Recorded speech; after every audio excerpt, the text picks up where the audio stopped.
পুৰৰ পৰা আৰম্ভ কৰি আমি এক বৃহৎ বাইক ৰেলী মুকলমা হৈ সোমাই আহি আদাবাৰী গলদিগিলা কুৰবুৰী এতিয়া আমি হাবলাখাও যাম চাউলখোৱা যাম বা বৰভাগৰ কিছু অঞ্চল আমি যাম ঠিক সময় শেষ হোৱাৰ আগে আগে আমি আমাৰ ৰেলী শেষ কৰিম আজি আমি বৰক্ষেত্ৰীত এক প্ৰতিবাদী সত্তা হিচাপে আমি আগবাঢ়ি আহিছোঁ আমি দেখিছোঁ বৰক্ষেত্ৰীবাসী ৰাইজৰ কোনো উন্নতি হোৱা নাই বৰক্ষেত্ৰীবাসী ৰাইজে ভাল ৰাস্তা ঘাট পোৱা নাই বৰক্ষেত্ৰীবাসী ৰাইজে আজিকবতি আজিৰ তাৰিখলৈকে বৰক্ষেত্ৰীৰ ৰাস্তা ঘাট ইমান অনুন্নত কিয় আমিতো বৰক্ষেত্ৰীৰ বিধায়ক দিলো মন্ত্ৰী MLA দিলো আমি বৰক্ষেত্ৰীবাসীয়ে মুখ্যমন্ত্ৰী পৰ্যন্ত দিলো কিন্তু আমি বৰক্ষেত্ৰীবাসীয়ে পালো কি ৰাস্তা ঘাটৰ উন্নয়নটো আপুনি চাব পাৰে এইটো জ্বলন্ত উদাহৰণ তাৰ পিছতো জল জীৱন মিছনে কওক বিভিন্ন আঁচনি কওক চৰকাৰী ঘৰ চৰকাৰী লেট্ৰিন এইবিলাক কি ৰাইজৰ প্ৰাপ্য অধিকাৰ নহয় নেকি ৰাইজে কিয় পোৱা নাই আজি শিক্ষাৰ ক্ষেত্ৰত বৰক্ষেত্ৰীত উন্নতি হোৱা নাই বিভিন্ন ক্ষেত্ৰত বৰক্ষেত্ৰী পিছ পৰি আছে ওচৰতে আজি গুৱাহাটী চাওক আমাৰ মহানগৰ ওচৰতে ৰঙিয়া জংচন ওচৰতে বৰপেটা ৰোড ওচৰতে ইমান ভাল ভাল বাণিজ্যিক নগৰী থকাৰ পিছতো আজি বৰক্ষেত্ৰীত এটা ইণ্ডাষ্ট্ৰী নহল আজিৰ তাৰিখলৈকে বৰক্ষেত্ৰী এটা ইণ্ডাষ্ট্ৰী নাপালে দিনত নাৰায়ণ ডেকা ডাঙৰীয়াৰ দিনত 231 কোটি টকাৰ কেলেংকাৰী হোৱাটো বৰক্ষেত্ৰীৰ বুঢ়াৰ পৰা আৰম্ভ কৰি কোন ল'ৰা ছোৱালীয়ে গম পায় একচুৱেলি তেওঁলোকে 231 টকাৰ কেলেংকাৰীটো আপোনাৰ কিছুমান দালালৰ জৰিয়তে কিছুমান ঠিকাদাৰৰ জৰিয়তে এইবিলাক সংগঠিত হৈছে বুলি বৰক্ষেত্ৰীত সৰ্বজন বিদিত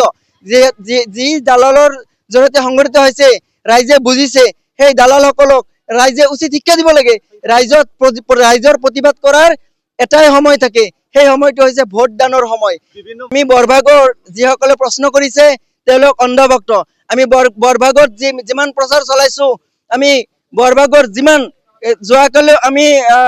এলেংগি দলৰ পৰা সোমাই কিমান ঠাই আমি কাম কৰিছো প্ৰচাৰ চলাইছো বিদিয়া বেতকাটা কিমান ঠাইত আমি প্ৰচাৰ চলাইছো বৰভাগত ডেইলি আপোনালোকে নিউজ কৰিছে আৰু আমি ৰাইজক আমি ফেচবুকৰ লাইভ যোগে আমি জনাই দিছো ৰাইজৰ বিপুল সঁহাৰি পাইছো কাৰণ ৰাইজে স্বতঃস্ফূৰ্তভাৱে আমাক সঁহাৰি জনাইছে আমি জয়ী হোৱাৰ পিছত আমি আশ্বাস দিছো যে প্ৰতিটো ৰাস্তা আজিৰ তাৰিখলৈকে ৰাস্তা বৰক্ষেত্ৰীৰ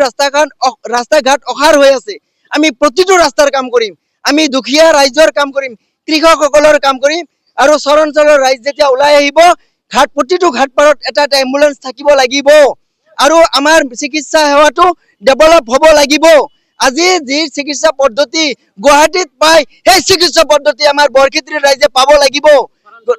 সুবিধা একদম নিস্তেজ হৈ আছে চৰাঞ্চলৰ ভোটাৰসকলৰ কেৱল ভোটৰ সময়ত মূল্য আছে কিন্তু চৰাঞ্চলৰ ৰাইজৰ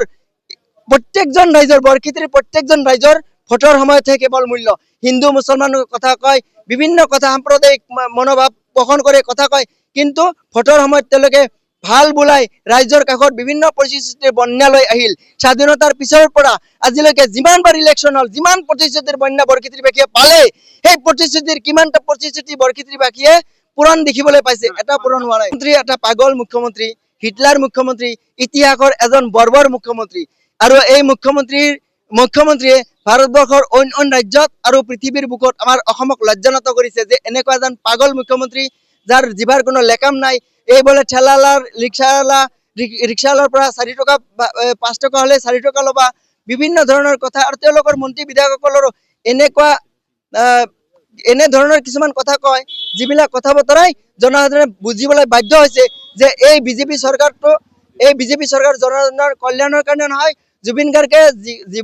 ডাঙৰীয়াই যিখন অসম বিচাৰিছিল মানৱতাৰ অসম য'ত হিন্দু নাথাকে মুছলমান নাথাকে কেৱল মানৱতা থাকিব তেনেকুৱা অসম তৃণমূল কংগ্ৰেছে বিচাৰে আৰু তেনেকুৱা অসম আমি বিচাৰো সেয়েহে তৃণমূল কংগ্ৰেছৰ পৰা প্ৰতিবাদ কল্পে আজি নিৰ্বাচনত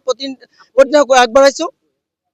বিবেচনা কৰিব লাগিব এইকাৰণে কৰিব লাগিব যে আমি শিক্ষিত যুৱক আমি কেতিয়াও দাগ নাই আমাৰ কেতিয়াও দুৰ্নীতি কৰা নাই আমি আৰু ভৱিষ্যতেও খুদাৰ কসম খাই গৈছো প্ৰভুৰ কসম খাই গৈছো আমি এই বৰক্ষেত্ৰীক লৈ এই ৰাজনৈতিক জীৱনক লৈ কেতিয়াও দুৰ্নীতিত লিপ্ত নহওঁ আৰু উঠি অহা প্ৰজন্মক ৰাইজে বিবেচনা কৰিব লাগিব।